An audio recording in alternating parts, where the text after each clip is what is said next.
So we're about to have our first quarter moon in Aquarius in the season of Scorpio.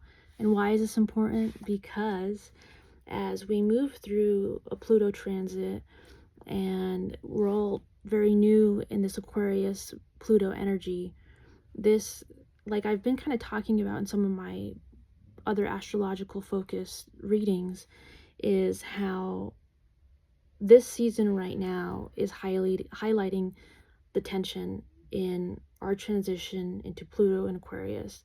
And why I think Scorpio is so important right now, being the home sign of Pluto, it's where we can seek our advice, and how with Aquarius and Scorpio squaring each other, we can see the tension more clearly. So tomorrow we'll have 6 degrees sun in Scorpio, we'll have Pluto in Aquarius, and we'll have the moon.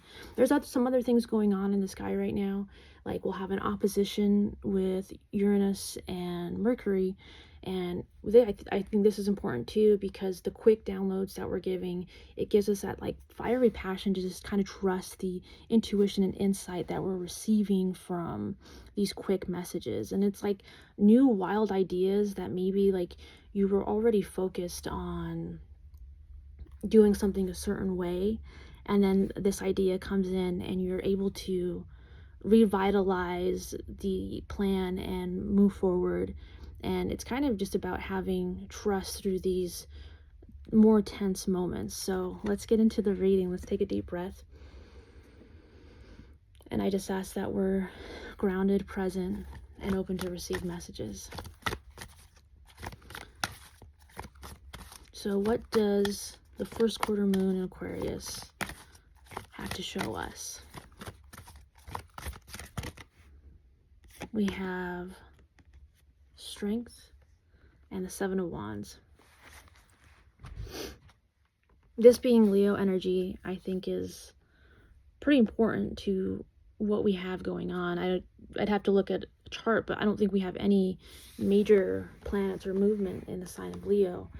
And so when we look at how Aquarius works for a collective and Leo being more individually focused, how can we use the energy of Leo, our sister sign, right, to embody strength, bravery, and understanding that, like this card says, 7 of Wands, standing your ground.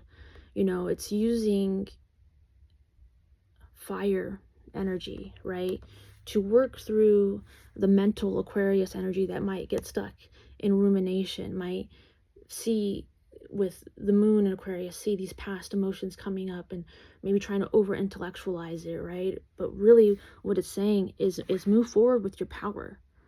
You have the power to not have to force anything. It's continuing to trust your emotions about what's coming up. So let's look at what's coming up with this transition, and how it kind of is setting a tone for us to understand and work with, right, as we move through this a couple decades worth of Aquarius energy. It doesn't mean that our entire stay in Pluto and Aquarius is going to look a certain kind of way, right? We all have different transits and degrees that we experience, but especially for those early degrees, I think this is where this is going to start showing up. So what's this transit trying to show us right now? Wheel of Fortune and 8 of Swords. This is a pathway to our fulfillment of wishes. And as we trust the cycle that we're seeing, this is that Sagittarius energy that I'm talking about, right? Getting those insights.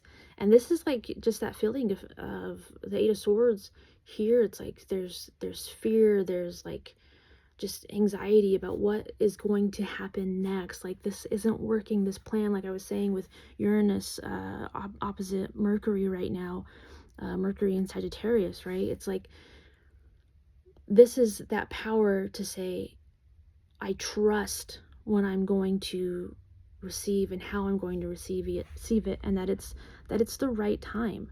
I think, hindsight, we look back at things and like, why do we have to wait so long? Or, when we're waiting for something, it's like, why do we have to wait so long? But there's always so much to do. Even just looking at the example of a clean house, right? There's always more to organize or go through or get rid of or clean a little bit deeper, right? And not because you're a clean freak or whatever, right? It's that continuous maintenance so that whenever the moment does come, you're prepared. You don't have to worry about scattering and being in the sphere energy. It's trusting the process with your whole entire heart and not looking at what's going on in the mental world. Because I feel like if you're thinking too much about your next steps, think less, do more.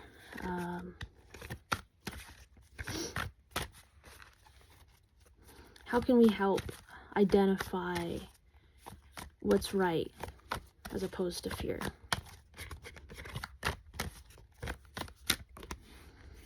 Temperance and Six of Swords, right? That Sagittarius energy coming in. It's having patience for the transits, patience for the energy, patience for how other people are coming to you and the insights that you're having. This is smooth, calm waters, right? This is trusting the process. This guy has looks like a timepiece in their hand, right? And while you acknowledge that the time is moving forward and moving on, you're also saying that you have to keep moving forward. And so as you keep moving forward, the seeds that you're planting will continue to come up. And it's not like this is all like easier said than done, right? But this is about honoring the practice, and right, and that's a part of the patience. I used to say to clients, just be careful what you ask for, right? Because when you say, I'd like to learn patience, it's how those lessons start to come to you, right? And you notice that maybe things are testing your patience, right? And it's not the time to give in, it's the time to embody what you're asking for. And it's practice. We're not perfect, right? We don't do everything quote unquote right the first time or every time. It's just, how do we continue to master our emotions? And so overall, what do we need to know about this first quarter moon in Aquarius? And how it's conjunct Pluto right now. It's transforming overall. The World, Eight of Wands, and Four of Cups. With this energy and like the Eight of Swords that we saw earlier, there is a sense of like focusing on the wrong thing, right? Focusing on being disappointed, feeling disconnected, discontent and boredom. That boredom kind of goes in line with what I was saying about cleaning house, right? It just goes back to things that like we hear in childhood maybe, or, oh, if you're bored, I'll give you something to do. There's always something to clean. And it doesn't mean that you have to clean, right? It's just that as you continue to move, and sometimes that movement is rest, because the chapters that you're coming into, this World card is the end of a cycle. And whether you see that as like Capricorn, Pluto and Capricorn, and how you're moving into this next transformative time in your life, it's going to be picking up. So the idea of being bored and discontent, yeah, that's not what's going on. There's so much wonder and beauty in the universe, and as you continue to look to the stars, right? Maybe it's like, I feel like there's somebody that's going to a no light pollution kind of place, and really just connecting with the universe and nature. And how are you connecting more to continue to connect the beauty of the world around you, and being, it's kind of interesting, the center of the universe. You're that center, and how are you contributing to overall the whole of everything? And I just want to get something else to end this reading.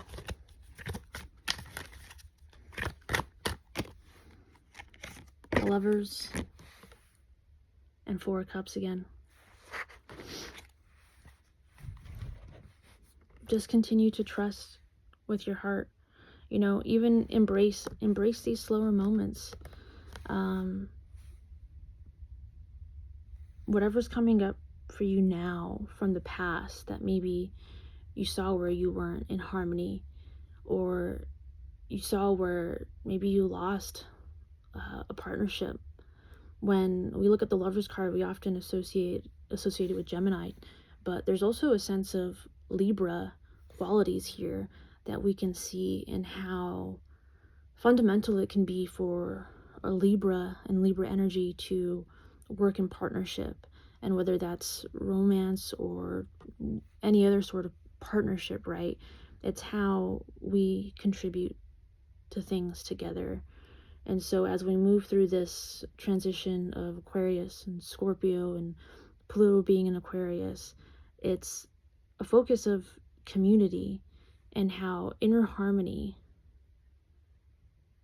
will allow us to see the world that's waiting for us, everything that we already have that's a part of our kingdom or our universe, whatever it is. All right, much love.